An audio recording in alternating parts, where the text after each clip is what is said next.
nome do Pai, do Filho e do Espírito Santo. Amém.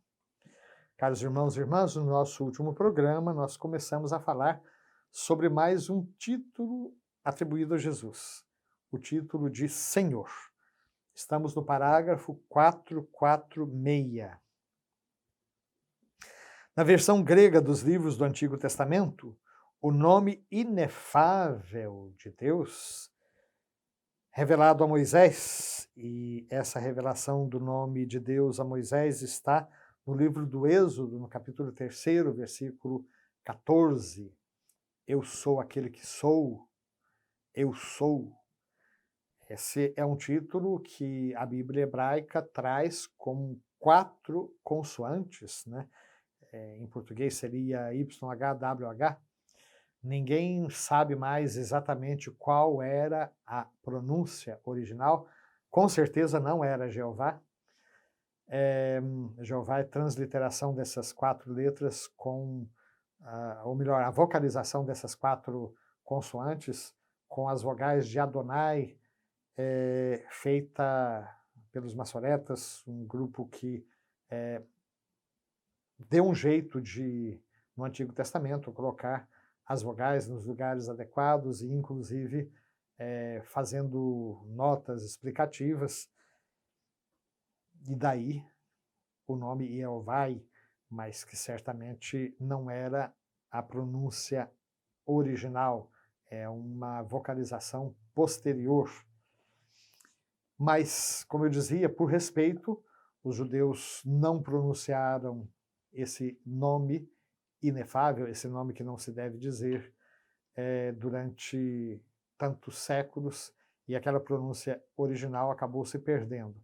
E toda vez que numa Bíblia hebraica aparece o tetragrama, na hora da leitura se substitui por Senhor. Então, ainda hoje, as nossas Bíblias, se você tomar a Bíblia da CNBB, a tradução ecumênica da Bíblia, né?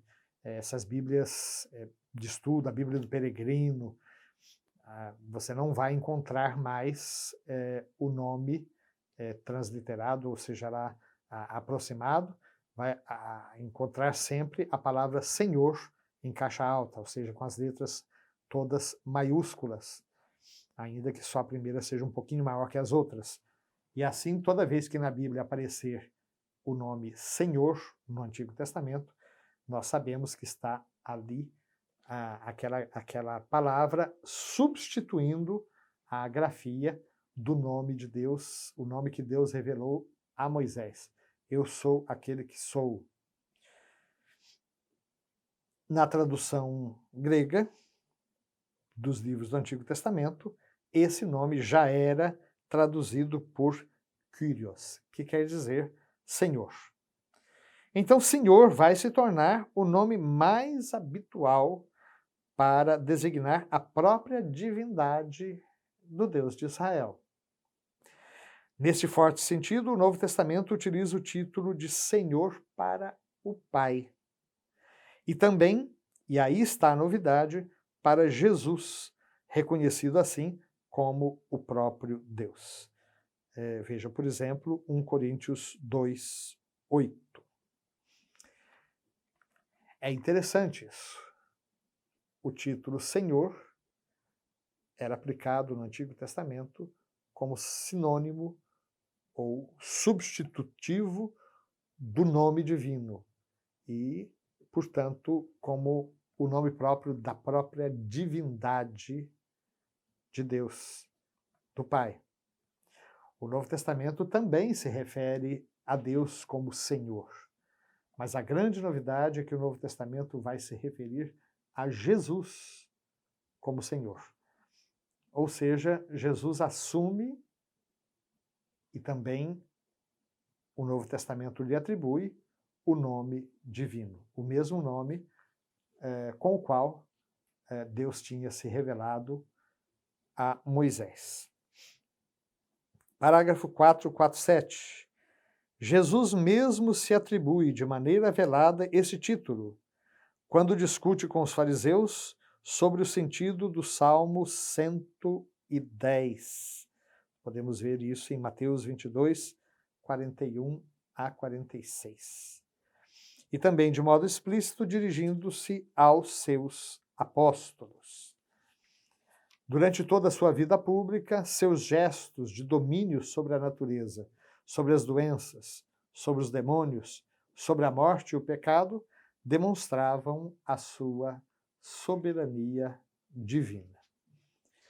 Nós podemos ver como Jesus manifesta essa consciência da sua filiação divina, pelo menos de 3 maneiras, né? Em primeiro lugar, como já falamos no programa anterior, ao se referir a Deus como Abá, papai.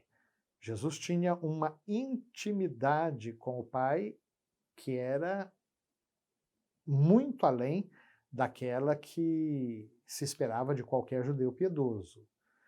Ele se referia a Deus com uma linguagem que a criança usa para se referir ao seu papai. Abá, papai. Mas também era interessante que Jesus, ele, por exemplo, no Sermão da Montanha, Mateus 5, 6 e 7, Jesus não se comporta como um doutor da lei que interpretava as Escrituras. Sabemos que nos tempos de Jesus havia muitas escolas, né, de exegese, muitas escolas bíblicas, grandes mestres. Paulo diz que ele foi formado na escola de Gamaliel, mas esses rabinos, esses escribas, esses doutores da lei, eles interpretavam pontos discutidos, seja da lei, da Torá, seja da Torá enquanto instrução, seja dos profetas, enfim. Eram homens que comentavam a Sagrada Escritura. Jesus não. Ele se coloca com a autoridade de alguém que se equipara ao próprio Deus. Ouvistes o que foi dito aos antigos: não matarás. Eu, porém, vos digo: aquele que se irá contra seu irmão já está matando no coração. Aquele que chamar o seu irmão de louco, de estúpido, esse já deve ser condenado. Então, quem disse aos antigos? Os 10 mandamentos. Deus disse a Moisés: não matarás. Ouvistes o que foi dito aos antigos: não matarás. Eu, porém, vos digo. E ele, então, colocando-se no mesmo nível de Deus, ele vai muito além. Isso ele procede no Sermão da Montanha em várias ocasiões, né? Eu vos digo, ouvistes o que foi dito aos antigos: não cometerás adultério. Eu, porém, vos digo: aquele que olhar para uma mulher cobiçando no seu coração, já cometeu adultério com ela no coração.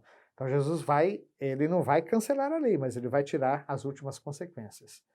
E, finalmente, no convite ao seguimento, né? Jesus não é escolhido pelos seus discípulos, ele escolhe os seus discípulos.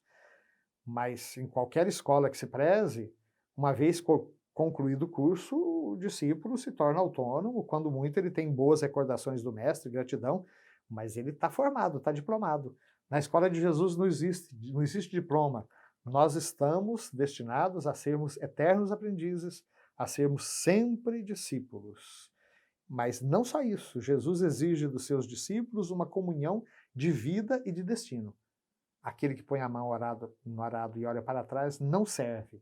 Aquele que ama seu pai, sua mãe, seu filho, sua filha mais do que a mim, não serve para ser meu discípulo.